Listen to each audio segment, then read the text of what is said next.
Get that woman out of the executive lounge before she embarrasses this hotel any further. Vanessa Cole's voice cut through the marble lobby of the Brooks Grand with enough force to turn half a dozen heads. Rachel Carter stopped beside a towering arrangement of white orchids, one hand tightening around the folder that held her resume. Her interview was scheduled in 12 minutes. After 4 months without steady work, 12 minutes could decide whether she paid next month's rent without touching the last of her savings. She should have kept walking. Instead, she looked toward the lounge entrance. An elderly black woman stood beside a velvet chair, wearing a modest gray coat over a simple blue dress.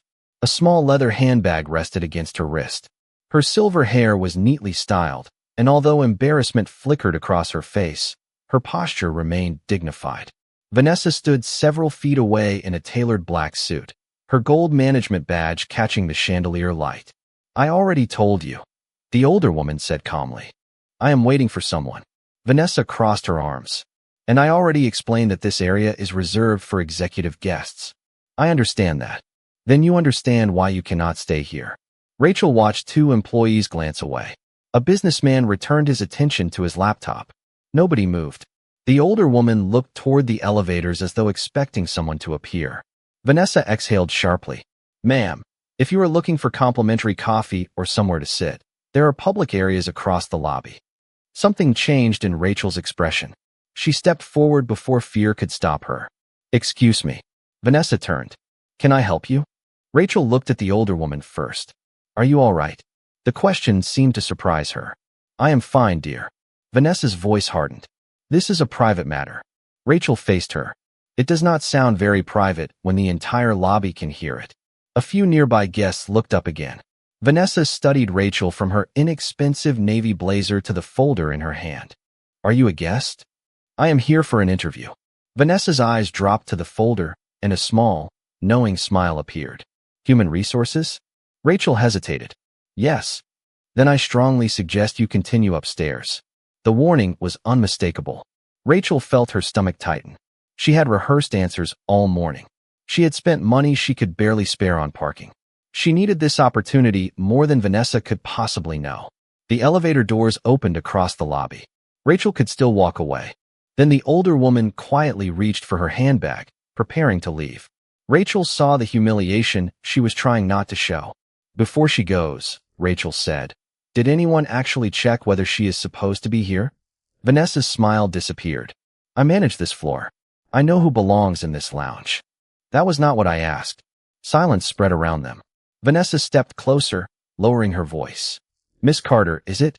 Rachel glanced at the visitor label attached to her folder and immediately understood. "Yes.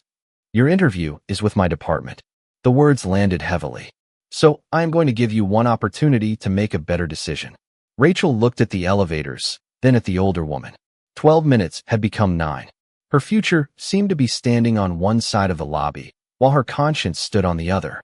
"If the better decision is pretending I did not hear you insult her," Rachel said quietly, "then I think we have different definitions of better." Vanessa stared at her. The older woman's eyes widened slightly. "You should be very careful," Vanessa said. Rachel swallowed, but she did not move. "I am being careful. That is why I am asking you to verify the facts before humiliating someone who has done nothing wrong." Vanessa reached for the tablet carried by a nearby employee, but instead of checking the guest list, she tapped the screen and looked directly at Rachel. "Your interview was at 9:30. Rachel glanced at the lobby clock. "It still is." Vanessa's expression became cold. "We will see about that." Rachel held Vanessa's gaze as the lobby clock moved another minute closer to 9:30. The threat was clear, but so was the choice in front of her. "If my interview depends on staying silent while someone is treated this way," Rachel said, "then maybe I need to know that before I walk into the room." Vanessa gave a short, humorless laugh. "You have been in this hotel for less than 10 minutes, and you think you understand how we operate." "No," Rachel replied. "I understand how you are speaking to her." The elderly woman stepped closer to Rachel. "Dear, please do not risk your opportunity because of me." Rachel turned toward her, and for the first time, she saw something beyond the woman's embarrassment. There was concern in her eyes, not for herself, but for Rachel. "You did not ask me to," Rachel said softly. "That is why it matters." Vanessa looked toward the employees standing nearby. Someone escort this woman to the main lobby. Nobody moved immediately. The hesitation irritated her. Now, a young concierge took one uncertain step forward, but Rachel raised her hand slightly. She said she is waiting for someone. Why not simply ask for the name? Vanessa's jaw tightened. Because executive guests do not arrive without being listed. The older woman looked directly at her. Are you certain about that? Vanessa ignored the question. Rachel glanced toward the reception desk. Then check the reservation system. Check with security. Call whoever manages the lounge. There are at least 5 ways to verify her story without embarrassing her in front of everyone. Vanessa lowered the tablet and stepped closer to Rachel. You are applying for an assistant operations manager position, correct? Rachel said nothing. I reviewed the candidate list this morning. Rachel Carter. 3 years in hospitality management. Excellent references. Currently unemployed. Rachel felt the words strike exactly where Vanessa intended. The older woman's expression changed. Vanessa continued. You should understand something about this business. Good judgment means knowing when a situation is yours to manage and when it is not. Rachel tightened her grip on her folder. For months earlier, the restaurant group where she worked had closed 2 locations with almost no warning. Since then, she had submitted more than 40 applications. Her savings had fallen below $3,000. Her car needed repairs she kept postponing. This job offered stability, health insurance, and a salary higher than anything she had earned before. Vanessa knew none of those details, but she did not need to. She could see how badly Rachel wanted the interview. You are right about one thing, Rachel said. Good judgment matters. Vanessa waited. And right now, I am watching a guest tell you she is waiting for someone while you refuse to verify it, because you have already decided what kind of person she is. The lobby became painfully quiet. Vanessa's face hardened. That is enough. She tapped something on the tablet. I am documenting this interaction. Then document all of it. Rachel's voice remained calm, though her heart was pounding. Document what you said to her too. The older woman slowly reached for Rachel's arm. What is your name, dear? Rachel. Rachel, I appreciate what you are doing, but I can take care of myself. Rachel looked at her. I believe you. Then go to your interview. Rachel glanced at the clock. 4 minutes remained. Vanessa folded her arms as if victory had already been decided. Rachel could leave now and pretend the last several minutes had never happened. Instead, she noticed the older woman's hands trembling slightly. Would you like to sit down? Rachel asked. Vanessa stared at her in disbelief. Rachel guided the woman toward a chair near the lounge entrance and brought her a glass of water from a nearby service station. Thank you, the woman said, accepting it with both hands. You really should go. Rachel gave her a small smile. I will. Then she turned toward the elevators. Vanessa was already typing on the tablet. As Rachel passed, Vanessa spoke without looking up. You might want to check with human resources before going upstairs. Rachel stopped. Why? Vanessa finally looked at her. Because I just sent them a behavioral concern regarding one of today's candidates. The elevator doors opened. Rachel stood frozen for half a second, then stepped inside. As the doors began to close, she looked back toward the elderly woman. The woman was no longer watching Vanessa. She was watching Rachel, holding the glass of water in one hand and quietly memorizing the name printed on Rachel's visitor badge. The elevator carried Rachel upward in polished silence, but her thoughts remained in the lobby. By the time the doors opened on the 23rd floor, the clock on her phone read 9:29. She stepped into a quiet reception area, smoothed the front of her navy blazer, and approached the desk. Rachel Carter. I have a 9:30 interview for the assistant operations manager position. The receptionist looked at her computer, then hesitated. 1 moment, please. Rachel recognized the hesitation immediately. The woman picked up the phone and spoke quietly before asking Rachel to take a seat. 5 minutes passed, then 10. At 9:43, a human resources coordinator named Daniel Foster appeared from behind a glass door. He carried no interview folder. Miss Carter, could we speak privately? Rachel followed him into a small meeting room. Daniel closed the door and sat across from her. There was an incident downstairs. There was, Rachel said. I received a report that you interfered with a management matter and challenged a senior employee in front of guests. Rachel almost laughed, but there was nothing funny about watching an opportunity disappear in real time. Did the report mention why? Daniel shifted slightly. I only have the information that was submitted. Then you have half a story. She calmly explained what she had witnessed, repeating Vanessa's words as accurately as she could. Daniel listened without interrupting. When Rachel finished, he looked uncomfortable. I appreciate the context. Does that mean the interview is still happening? He paused too long. Rachel already knew the answer. Given the circumstances, we believe it would be better to postpone today's meeting while the matter is reviewed. Postpone or cancel? I cannot give you a final answer right now. Rachel looked at the empty table between them. She had prepared for questions about staffing, guest recovery, scheduling, and conflict resolution. Instead, she was being judged for demonstrating exactly the kind of judgment the position supposedly required. Did anyone speak to the woman Vanessa was confronting? She asked. Daniel lowered his eyes briefly. I do not know. That seems important. Rachel stood and gathered her folder. Thank you for your time. Miss Carter, this does not necessarily mean you are no longer under consideration. Rachel gave him a tired smile. Then I hope whoever reviews what happened speaks to everyone involved. Downstairs, Evelyn remained seated near the executive lounge, the untouched glass of water beside her. Vanessa had returned twice, each time with less patience. You need to leave now, she said. Evelyn looked toward the elevators. I am still waiting. For whom? Someone who was supposed to meet me here. Vanessa sighed. Then call them. Evelyn studied her for a moment. You seem very interested in knowing who I am waiting for. I am interested in maintaining standards. Would those standards change if you knew the person's name? Vanessa frowned. Evelyn continued calmly. Because if they would, then perhaps the problem is not where I am sitting. Vanessa stared at her, unable to answer immediately. At that moment, the elevator doors opened and Rachel stepped back into the lobby. Evelyn saw the disappointment on her face before Rachel could hide it. Your interview? She asked. Rachel stopped beside her. Postponed. Evelyn's expression softened. Because of me? Because of a decision someone made about me, Rachel replied. That is not the same thing. Vanessa watched from several yards away. Rachel sat beside Evelyn for a moment. Can I ask you something? Evelyn nodded. Why are you still here? A faint smile touched the older woman's face. Because I have every right to be. Rachel looked at her, then smiled despite everything. Fair enough. Evelyn studied the young woman beside her. Why did you help me? Rachel considered the question. My mother worked housekeeping for 26 years.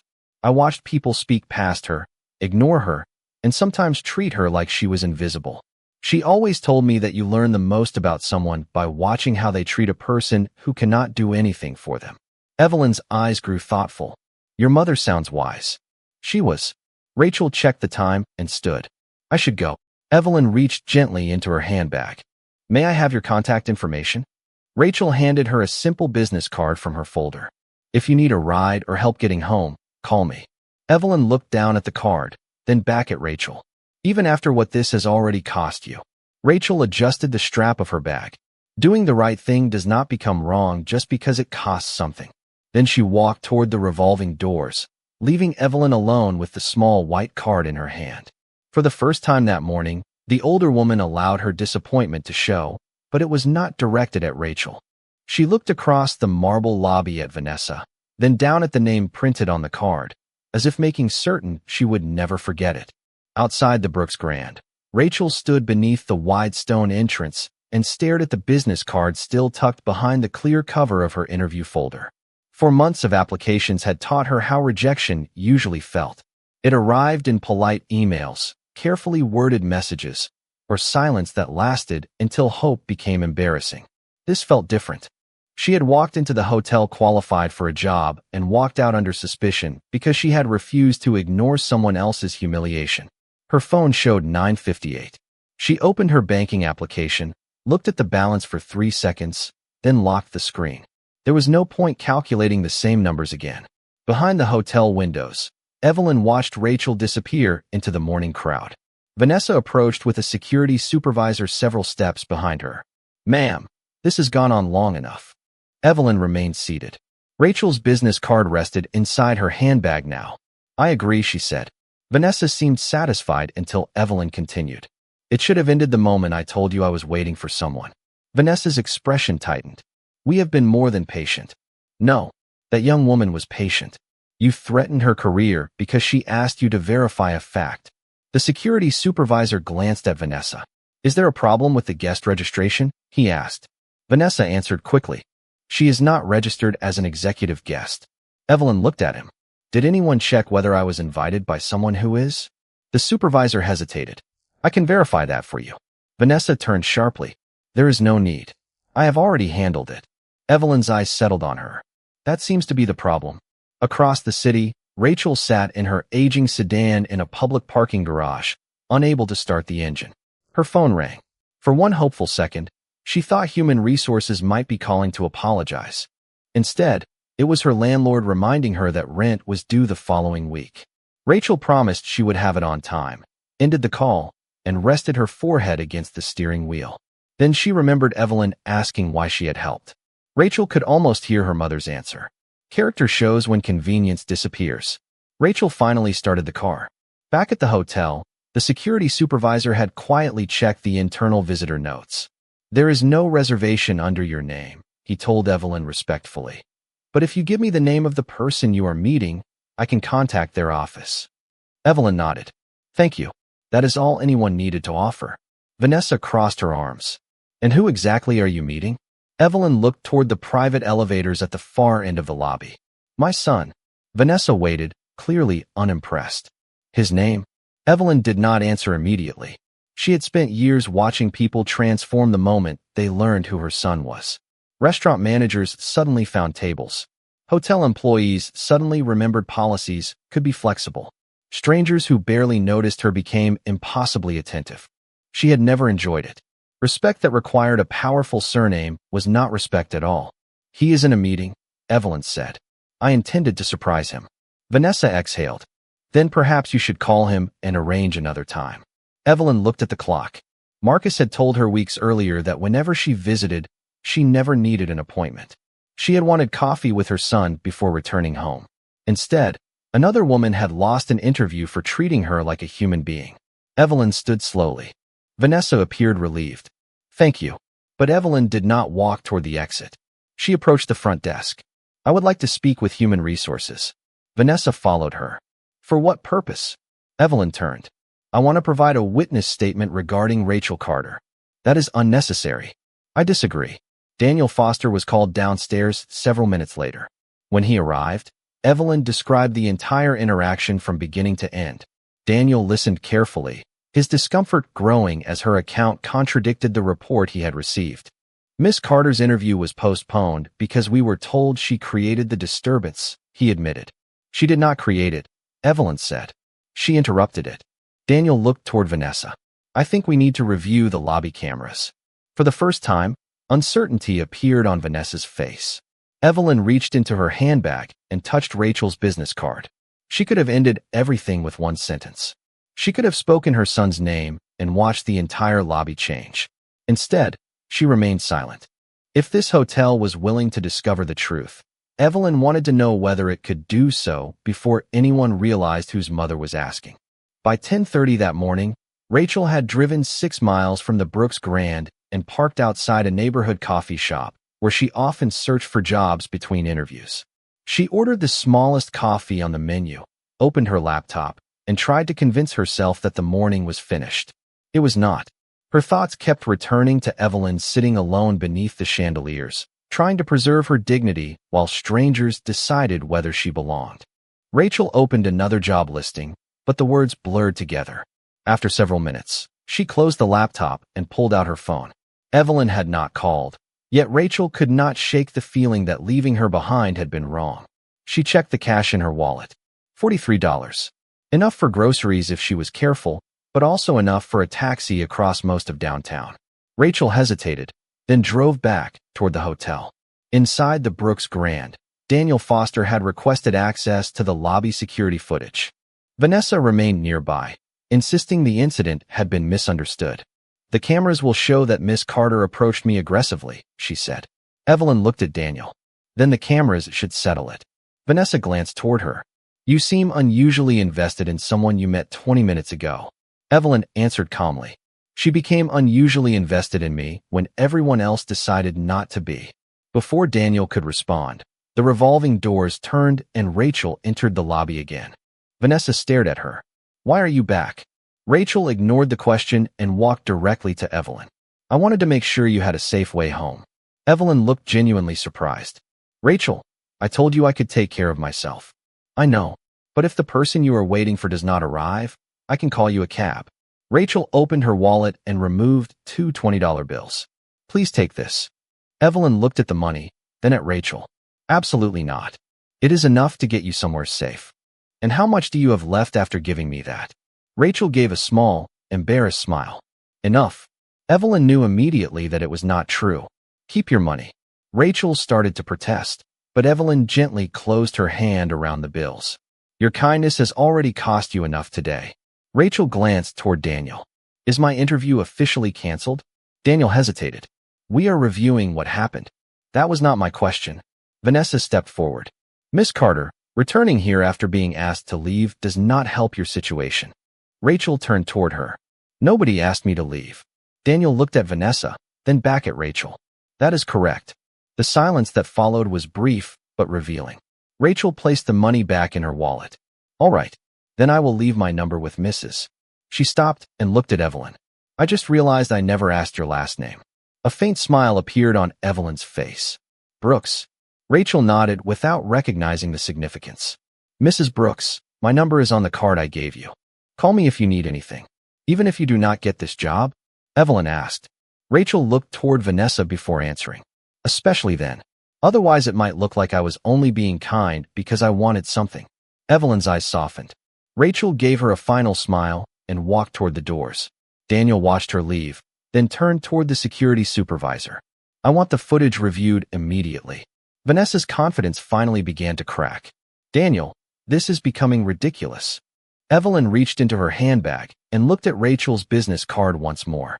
The edges were inexpensive, the printing simple, but she held it as carefully as if it were something valuable. No, she said quietly. What happened to that young woman is ridiculous. Vanessa folded her arms. And what exactly do you expect us to do? Evelyn lifted her eyes.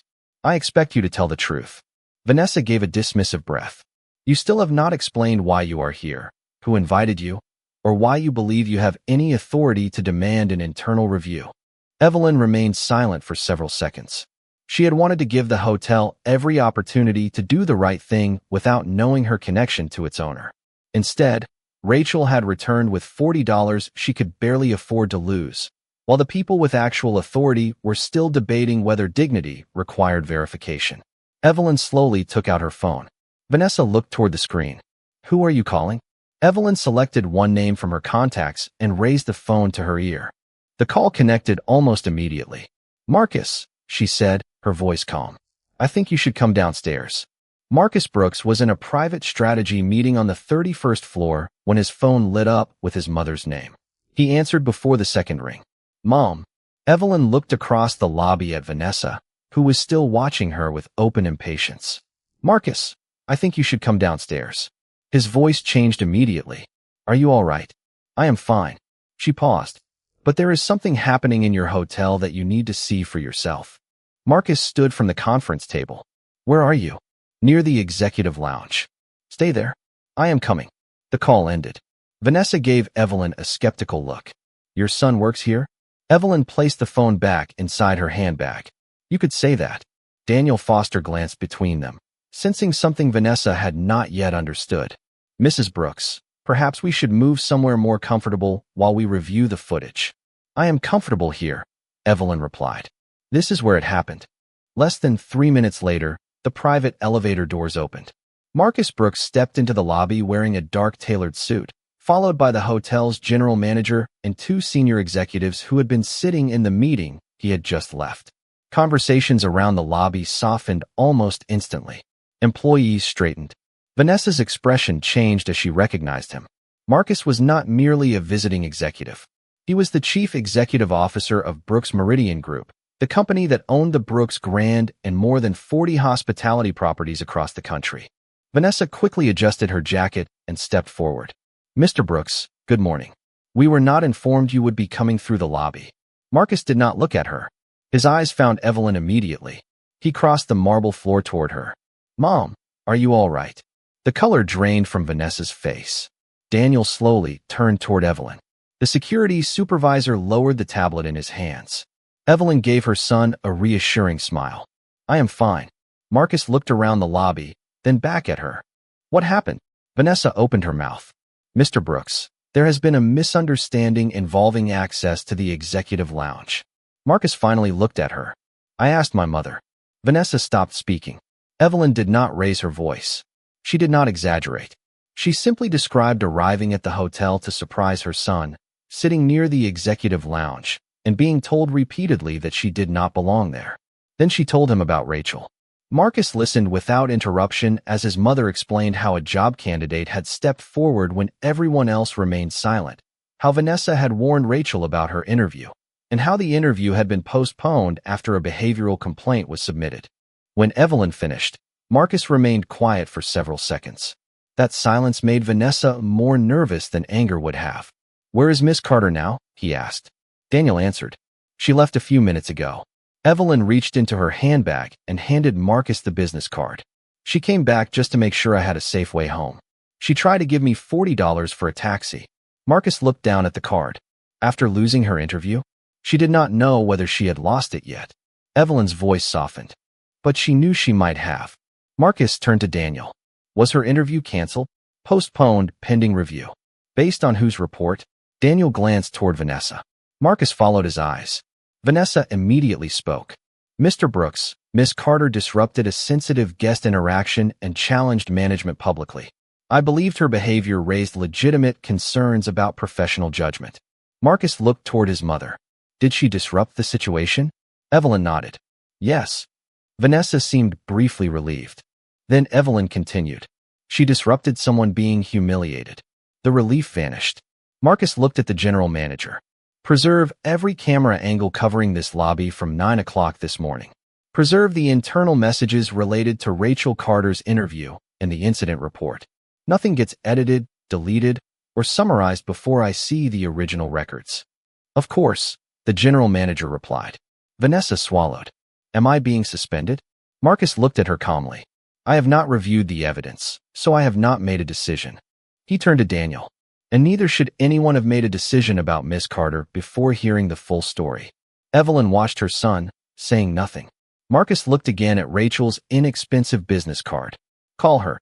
Daniel nodded. "What should I tell her?" Marcus handed him the card. "Tell her the interview she came here for is going to happen." Then he looked toward his mother. "After that, I want to understand why a stranger with nothing to gain protected you faster than the people we pay to protect every guest who walks through these doors." Rachel was halfway home when her phone rang from an unfamiliar number. For a moment, she considered letting it go to voicemail. Then she answered. "This is Rachel Carter." Daniel Foster's voice came through carefully. "Miss Carter, this is Daniel from the Brooks Grant. I am calling about your interview." Rachel tightened her hands around the steering wheel. "Has a decision been made?" "Yes. Your interview is being reinstated." She said nothing. Daniel continued. "We would like you to return to the hotel today, if you are available." Rachel glanced at the dashboard clock. What changed? Another pause. Additional information came to our attention. Rachel immediately thought of Evelyn. "Is Mrs. Brooks all right?" "She is fine." "Then why am I being called back?" Daniel seemed to choose every word carefully. "Because the circumstances surrounding this morning's incident are now under formal review, and your candidacy should not have been affected before that review occurred." Rachel exhaled slowly. "Did Vanessa change her report?" "No." "Then what additional information came to your attention?" Daniel could not answer without revealing more than he had been authorized to say. "I think it would be better to discuss that when you arrive." Rachel looked at the road ahead. She had wanted this interview for weeks, but returning now felt different. "I will come back," she said, "but I want to be clear about something. I do not want special treatment because I complained." "Understood. And I do not want anyone pretending the morning did not happen just because it became inconvenient." Daniel was quiet for a moment. "Understood." 40 minutes later, Rachel walked through the revolving doors of the Brooks Grand for the third time that day. The lobby felt different, though she could not explain why. Vanessa was nowhere near the executive lounge. The general manager stood speaking quietly with a security supervisor, and several employees who had witnessed the confrontation avoided looking toward Rachel. Daniel met her near the elevators. "Thank you for coming back." Rachel followed him upstairs, expecting the same small interview room she had seen earlier. Instead, he led her to a larger conference room overlooking downtown. Evelyn sat near the window. Rachel stopped. "Mrs. Brooks." Evelyn stood and smiled. "Hello again, Rachel." Relief crossed Rachel's face. "I am glad you are all right. I told you I could take care of myself." Rachel smiled faintly. "You did." Then she noticed the man standing beside the conference table. Marcus Brooks stepped forward and extended his hand. "Rachel Carter. I am Marcus Brooks." Rachel shook his hand. The name registered slowly. She looked at Evelyn, then back at Marcus. On the wall behind him was the Brooks Meridian Group emblem she had seen throughout the hotel. Her eyes widened. "Brooks." Evelyn gave her a gentle smile. "My son." Rachel looked from mother to son, suddenly understanding why the entire atmosphere had changed. "You own this hotel." Marcus shook his head slightly. "The company I lead owns it." Rachel turned toward Evelyn. "You knew who Vanessa was talking about when she said executive guests."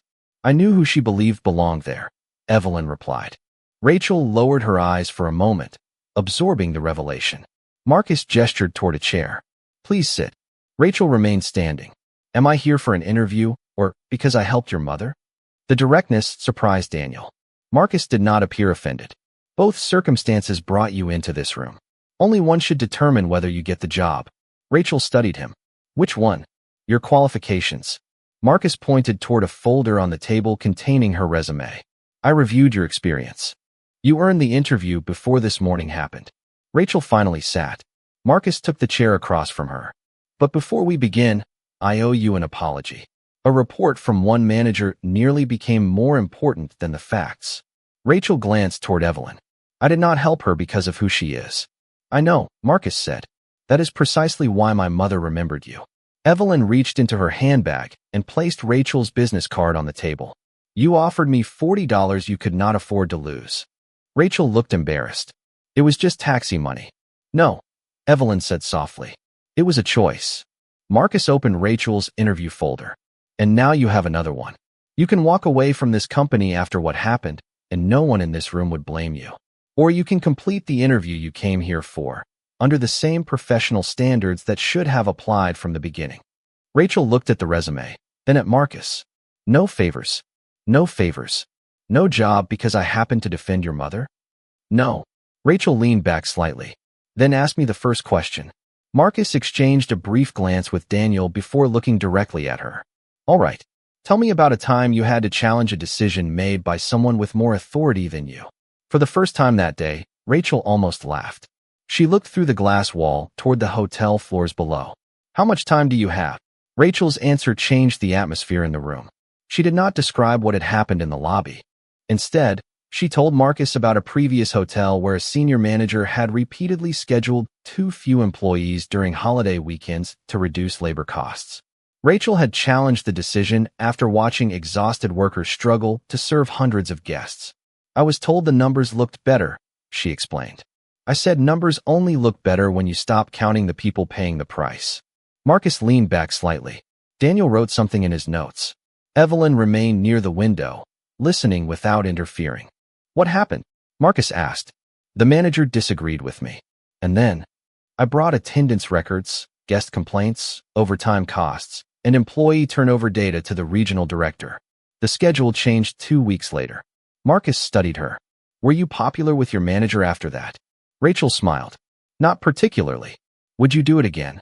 "If the facts were the same, yes." The interview continued for nearly an hour. Marcus asked about difficult guests, employee conflicts, staffing shortages, and decisions that required balancing company policy with human judgment. Rachel answered honestly, including examples where she had made mistakes. When Daniel asked about her greatest professional failure, she described promoting an employee too quickly because she had confused confidence with readiness. "I wanted to believe potential was enough," Rachel said. "It was not fair to the employee or the team. I learned that supporting someone sometimes means preparing them before promoting them." Marcus closed his folder when the interview ended. "Thank you, Miss Carter." Rachel looked between him and Daniel. "That sounds very final." "It is only the end of today's interview," Marcus replied. "There are 4 other qualified candidates. You will be evaluated through the same process." Rachel nodded. "Good." Evelyn smiled from across the room. You really mean that? Rachel looked at her. I do not want a position I have to spend the next 5 years wondering whether I earned. Marcus stood. Then you will not receive one that way. Downstairs, the internal review had already begun. Security footage showed Vanessa approaching Evelyn before Rachel entered the conversation.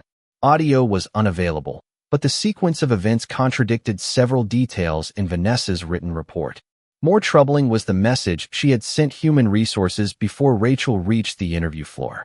She had described Rachel as confrontational and unsuitable for guest-facing leadership without mentioning that Rachel had been defending an elderly visitor. Marcus reviewed the records that afternoon with the general manager. Do not make this about my mother, he said. Review whether this is a pattern. The request uncovered 3 previous guest complaints involving Vanessa. None had resulted in formal discipline. Each had been closed as a misunderstanding. One came from a delivery driver who said she had been spoken to dismissively after entering through the wrong door. Another came from an older couple whose reservation had initially been questioned because of their casual clothing. The third involved a temporary employee who claimed Vanessa had publicly embarrassed him over a minor mistake. None of the incidents alone proved a larger pattern, but together they demanded examination. Vanessa was placed on administrative leave while the review continued. Marcus refused requests from several executives to terminate her immediately.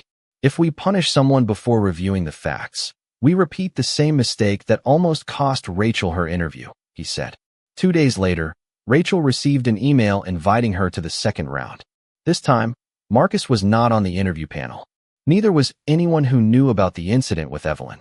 Rachel entered a conference room with 3 regional managers who knew only her resume and professional record. For 90 minutes, they questioned her decisions, challenged her answers, and presented operational problems with no easy solutions. When she left, she had no idea whether she had succeeded. That uncertainty made her strangely relieved. For the first time since walking into the Brooks Grand, she felt she was being judged for what she could actually do. 3 floors above, Marcus received the preliminary investigation report. He read the final page twice, then looked toward the city beyond his office windows. The problem, he realized, had started long before his mother entered the lobby. Vanessa's behavior had survived because smaller warnings had been easier to dismiss than confront. And somewhere in that same building, Rachel was competing for a job without knowing that the most important question was no longer whether she belonged at the Brooks Grand. It was whether the Brooks Grand had the courage to become the kind of place where someone like her would want to stay. 3 days after her second interview, Rachel was standing in the grocery store comparing the prices of 2 boxes of cereal when her phone rang. She almost ignored the unfamiliar number, but something made her answer. Rachel Carter speaking. Miss Carter, this is Daniel Foster from Brooks Meridian Group. Her hand tightened around the shopping basket. Hello, Daniel. I am calling with an update regarding the Assistant Operations Manager position. Rachel stepped away from the crowded aisle. All right. Daniel paused just long enough to make her heart beat faster. The interview panel completed its evaluations this morning. You received the highest overall score. Rachel closed her eyes for a second. She had imagined receiving this call, but the words still felt unreal. Are you saying I got the job? I am saying the panel has recommended you for the position. There is one final meeting before the formal offer is issued. Rachel opened her eyes. With Marcus Brooks? Yes. Her excitement became cautious. Does he usually meet every assistant operations manager candidate? No. Rachel gave a quiet breath. Then this is about what happened with his mother. Partly, Daniel admitted, but not in the way you may think. The following morning, Rachel returned to the Brooks Grand. This time, nobody stopped her near the executive lounge. She noticed that immediately.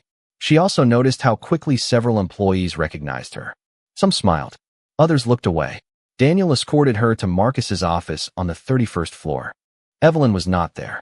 Marcus stood beside the windows holding a thin folder. Congratulations, he said as Rachel entered. The panel ranked you first. Rachel sat across from him. You said there would be no favors. There were none.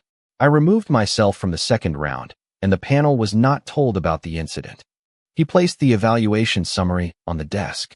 You earned the recommendation. Rachel looked at the scores, but did not touch the paper. Then why am I here? Marcus appreciated the question.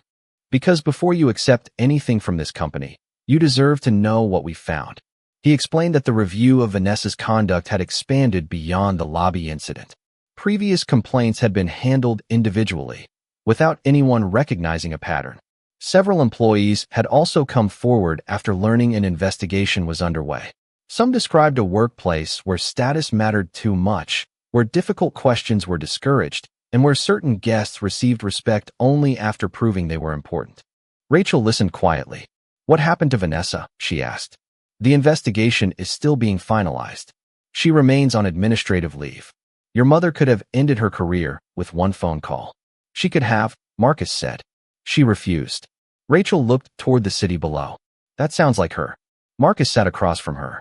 "My mother told me something after you left that first day. She said the real failure was not that one manager judged her too quickly. The real failure was that everyone else had learned to watch it happen."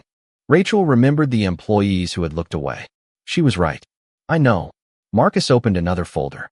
"That is why the position you interviewed for is still yours if you want it, but I need you to understand something. I am not asking you to come here and rescue this company. That would be unfair and unrealistic. I am asking whether you are willing to help manage one part of it with the same judgment you demonstrated before you knew anyone was watching." Rachel studied him carefully. "And if I disagree with someone above me? Bring evidence. And if the evidence makes people uncomfortable?" Marcus almost smiled. "Bring it anyway." Rachel finally looked at the offer letter. The salary was better than she expected. The benefits would begin after the standard waiting period. Nothing about it felt like charity. Everything matched the position she had originally applied for. Still, she did not sign. "I need one day to think about it." Marcus nodded immediately. "Take two." Rachel stood and reached for the folder. Before she reached the door, Marcus spoke again. "There is something else." She turned. "My mother asked me not to tell you until the hiring process was complete." Rachel waited. Marcus opened a drawer and removed her simple business card. "She kept this." Rachel smiled faintly. "I thought she might lose it." She said it reminded her that the most valuable person in the lobby that morning was the only one who had nothing to gain. Rachel looked at the card, then back at Marcus. "She is wrong about one thing." "What is that?" "I did gain something." Marcus raised an eyebrow.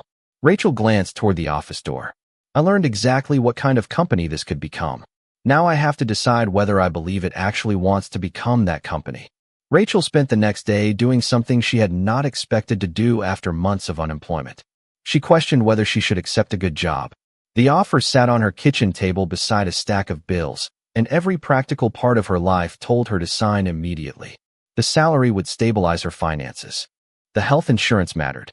The position could rebuild the career that had been interrupted when her previous employer closed 2 locations. Yet Marcus's final question stayed with her. Did the company truly want to change, or had one embarrassing morning simply forced powerful people to become temporarily attentive? The next afternoon, Rachel returned to the Brooks Grand with the unsigned offer letter.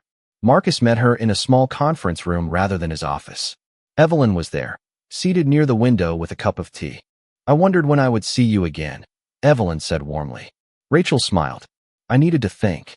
Marcus gestured toward the folder in her hand. "And?" Rachel placed it on the table. "I want the job." Evelyn's face brightened, but Rachel continued. "I also want to know whether employees can report concerns without risking their careers. I want to know whether guest complaints are reviewed for patterns instead of being closed one at a time.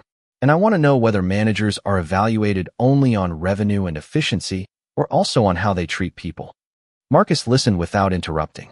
"Those are reasonable questions. They are also uncomfortable questions. The useful ones usually are." Rachel opened the folder and signed the offer. "Then I accept." Her first week began the following Monday. Rachel did not arrive as a hero, and Marcus made certain nobody treated her like one. Her position remained exactly what she had applied for. She learned staffing schedules, vendor procedures, guest recovery policies, and the complicated daily rhythm of a hotel that served hundreds of people. Some employees welcomed her. Others assumed she had been hired because of Evelyn. Rachel did not argue with them. She worked. She listened. She learned names. She asked housekeepers what slowed them down, front desk employees which policies created unnecessary conflict, and maintenance workers which problems management repeatedly postponed. Meanwhile, the investigation into Vanessa reached its conclusion. The review found that she had repeatedly used poor judgment, submitted an incomplete account of the incident involving Rachel, and contributed to a workplace culture where employees felt discouraged from questioning her decisions. Marcus called Rachel into his office before the decision was announced. "Vanessa will no longer manage this property," he said. Rachel remained quiet. Was she fired? Her employment with Brooks Meridian has ended following the formal review. Rachel looked toward the window. She had expected satisfaction. Instead, she felt something more complicated. Will anything actually change now that she is gone? Marcus nodded slowly. That is the question my mother asked. He explained that the company was creating a centralized review system for guest complaints, strengthening protections for employees who raised concerns, and requiring management evaluations to include staff feedback. Rachel listened, then shook her head slightly. Policies are easy to announce. I agree. People learn what a company values by watching what happens after the announcement. Marcus leaned back. Then help us make sure something happens. Weeks passed. The changes were not dramatic enough for headlines, but Rachel noticed small differences. Employees who had once stayed silent began speaking during meetings. Supervisors were required to document how complaints were resolved. Guest service training focused less on identifying important customers and more on treating every person consistently. One afternoon, Rachel found Evelyn sitting in the same area where they had first met. This time, no one questioned why she was there. Rachel sat beside her. "You know," Evelyn said, "that is not the test." Rachel smiled. "I know." Evelyn looked across the lobby. "The test is what happens when they do not know who someone is." At that moment, an elderly man in worn work clothes entered through the revolving doors and looked around uncertainly. A young front desk employee noticed him, stepped away from her station, and approached with a welcoming smile. She did not know Marcus was watching from the mezzanine above. She did not know Evelyn was observing from across the lobby. She did not know Rachel had stopped speaking. She simply asked the man, "Good afternoon, sir. How can I help you?" Evelyn looked at Rachel. Rachel watched the employee patiently give the man directions and then personally walk him toward the correct elevator. That, Rachel said quietly, is a start. Over the next 2 months, Rachel discovered that real change moved more slowly than promises made in conference rooms. Some managers embraced the new standards immediately. Others treated them as temporary instructions that would disappear once attention shifted elsewhere. Rachel noticed the difference in small moments. A housekeeper finally reported that supervisors were assigning unrealistic room quotas. A front desk employee questioned a policy that required unnecessary identification from certain visitors. A maintenance worker raised concerns about repeated delays in repairing an accessible entrance. None of these problems created dramatic scenes, but Rachel understood that culture was built in exactly these quiet decisions. She listened, documented facts, and brought problems to the people responsible for solving them. Sometimes the answers came quickly. Sometimes she had to ask twice. One Tuesday morning, Marcus invited Rachel to a management meeting on the 31st floor. She entered expecting an operational review and found 12 senior leaders seated around the table. Marcus stood at the far end. "We have spent weeks discussing what went wrong in this building," he said. "Today I want to discuss what happens next." He presented a new accountability system that would track recurring complaints across every Brooks Meridian property. Managers would no longer be able to dismiss repeated concerns as isolated misunderstandings without review. Employee feedback would become part of leadership evaluations, and every property would establish a confidential reporting process. When Marcus finished, one regional executive raised a practical concern. "This will create more reports, more investigations, and more administrative costs." Rachel expected Marcus to answer, but he looked toward her instead. "What do you think?" Every face turned in her direction. Rachel felt the old pressure to choose the safest words. Then she remembered the lobby. "I think ignoring problems is cheaper only until the bill arrives," she said. The room became quiet. What happened here cost the company trust. It almost cost a qualified candidate an opportunity. More importantly, it showed employees that staying silent was easier than speaking. If this system creates more reports, maybe that does not mean we suddenly have more problems. Maybe it means people finally believe someone will listen. Marcus nodded once. The discussion continued, but something had shifted. Rachel was no longer the woman who had accidentally become part of a scandal involving the chief executive officer's mother. She was becoming a leader whose judgment carried weight because she had earned it repeatedly. Later that afternoon, Evelyn visited the hotel again. She found Rachel near the front desk, helping a new employee resolve a reservation problem. Evelyn waited until Rachel finished. "You look busy," she said. Rachel smiled. "That is what happens when someone gives you responsibility. You earn that responsibility." Rachel glanced across the lobby. "Some people still think I got this job because of you." Evelyn considered that. "And does that bother you?" "Sometimes." "Then give them time to run out of reasons to believe it." Rachel laughed softly. "That sounds like something my mother would have said." Evelyn's expression warmed. "I wish I could have met her." They walked toward the executive lounge together. Near the entrance, Rachel noticed a new employee checking guest credentials. An older woman in a faded coat approached and explained that she was meeting her granddaughter upstairs. The employee politely asked for the granddaughter's name, verified the information, and then offered the woman a seat while she waited. No suspicion, no public embarrassment, no assumption that simple clothing meant she did not belong. Evelyn watched quietly. "Nobody knows who she is," Rachel said. "Exactly," Evelyn replied. A few minutes later, the granddaughter rushed from the elevator and embraced the older woman. They left together without ever knowing they had been observed. Rachel looked around the lobby where everything had begun. The marble floors were the same. The chandeliers were the same. Even the velvet chairs had not moved. But the people inside the building were beginning to behave differently. Marcus appeared on the mezzanine above and watched his mother speaking with Rachel. He did not interrupt them. For years, he had measured the success of his company through occupancy rates, revenue, expansion, and awards. Those numbers still mattered. But standing there, he understood something his mother had learned long before him. A company's true character was revealed in moments that never reached the executive floor. And for the first time, Marcus believed the people downstairs were beginning to understand that too. By the beginning of the third month, the changes at the Brooks Grand were no longer new enough to impress anyone. That was when Rachel believed the real test had finally begun. Announcements could inspire people for a week. New policies could make everyone careful for a month. But character revealed itself after the attention disappeared. One rainy Thursday afternoon, the hotel lobby filled with guests arriving for a major business conference. Every front desk station was occupied, the phones were ringing, and several employees were moving quickly between waiting guests. Rachel was reviewing room assignments when she noticed a young concierge named Maya Reynolds leave her station and approach an elderly black man standing near the entrance with a worn canvas bag. His jacket was damp from the rain, and he looked uncertain about where to go. Rachel watched without interfering. "Good afternoon, sir," Maya said. "Can I help you find someone?" The man explained that his daughter worked in housekeeping and had asked him to meet her after her shift. Maya checked the employee directory, called the housekeeping office, and offered him a chair while he waited. She brought him a towel for his wet jacket and pointed out the nearest restroom. The entire interaction took less than 3 minutes. Nobody important appeared. No executive was watching from the mezzanine. Maya had no reason to believe the man could influence her career. She simply treated him with dignity. Rachel returned to her work with a quiet smile. Later that day, Marcus called her upstairs. On his desk sat the first quarterly report from the new accountability system. Complaints about disrespectful treatment had not disappeared, but response times had improved. More employees were using the confidential reporting process, and several recurring issues had been identified before becoming larger problems. "Some executives are worried that the increase in reports makes us look worse," Marcus said. Rachel opened the report. "Then they are reading the wrong number." Marcus raised an eyebrow. "Which number should they read?"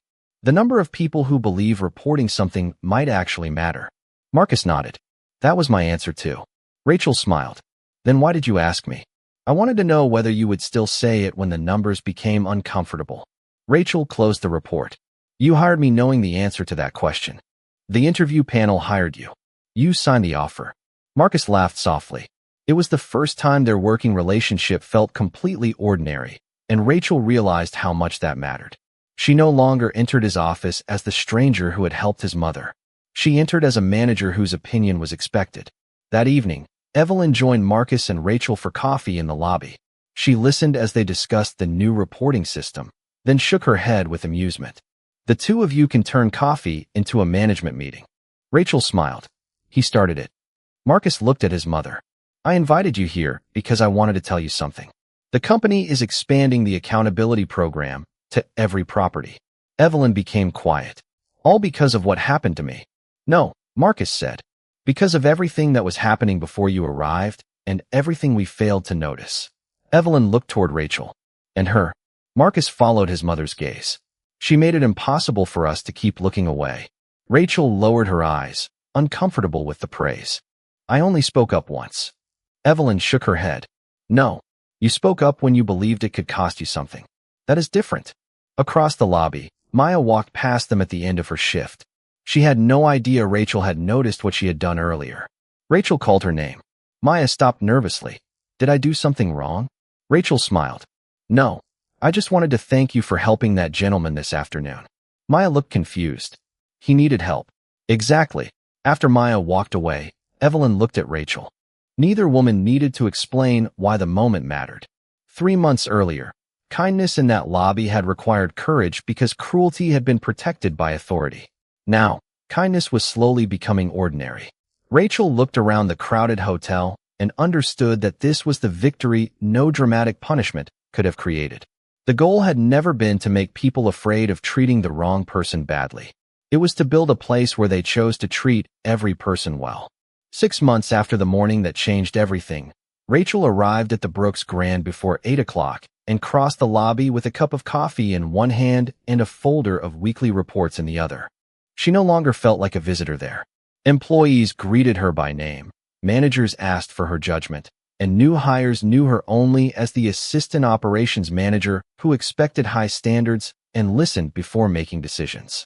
Most of them had never heard the full story of how she had first entered the building. Rachel preferred it that way. Near the executive lounge, she noticed Evelyn sitting in the same velvet chair where they had first spoken. She wore a simple cream coat and held a small leather handbag. Rachel smiled and walked toward her. Waiting for someone? Evelyn looked up with amusement. I hear this is a dangerous place to do that. Rachel laughed and sat beside her. Your son knows you are here this time? Eventually. Before Rachel could answer, an elderly woman entered through the revolving doors carrying a small suitcase. She stopped near the center of the lobby and looked around with visible uncertainty. The hotel was busy, and for several seconds, nobody approached her. Then Maya Reynolds noticed. She excused herself from the front desk, walked across the lobby, and greeted the woman warmly. The visitor explained that she had traveled nearly 200 miles to attend her granddaughter's college graduation, but had arrived before check-in time. Maya checked the reservation, confirmed everything, offered to store the suitcase, and found the woman a comfortable place to sit. When the guest mentioned that she had not eaten since early morning, Maya quietly explained where she could find breakfast without making her feel embarrassed. Rachel watched the entire interaction. Maya never looked toward management. She never checked whether anyone important was observing her. She simply helped because someone needed help. Evelyn followed Rachel's gaze. There it is, she said softly. What? Rachel asked, although she already knew. The answer. Rachel looked around the lobby. 6 months earlier, she had stood in nearly the same place with everything to lose. Back then, one woman's dignity had depended on whether a stranger was willing to risk something. Now, kindness required no confrontation. Respect did not wait for a last name, a title, or proof of importance. Marcus stepped from the private elevator and saw his mother sitting beside Rachel. I thought I might find you here, he said. Evelyn smiled. You were supposed to be surprised. My assistant saw you come in. Marcus sat across from them. His eyes moved toward Maya, helping the elderly guest. Everything all right? Rachel nodded. Everything is exactly right. Marcus watched for a moment and understood. Months earlier, he might have measured the success of the changes through reports and performance numbers. Now the proof was happening 10 yards away, unnoticed by almost everyone. Evelyn opened her handbag and removed a familiar white business card. The edges were worn now. Rachel stared at it.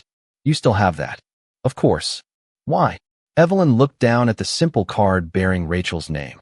Because this cost almost nothing to print, but it reminds me of something money cannot buy.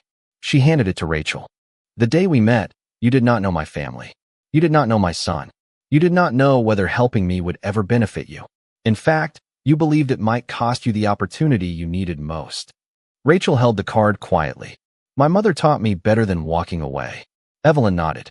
And now people you may never meet are being treated better because you did not. Rachel looked toward Maya, then toward the employees moving through the bright morning lobby. She finally understood that the greatest reward had never been the job, the salary, or even Marcus's respect. It was seeing one courageous choice become part of a culture where courage was no longer required for basic kindness. Marcus stood as his next meeting approached.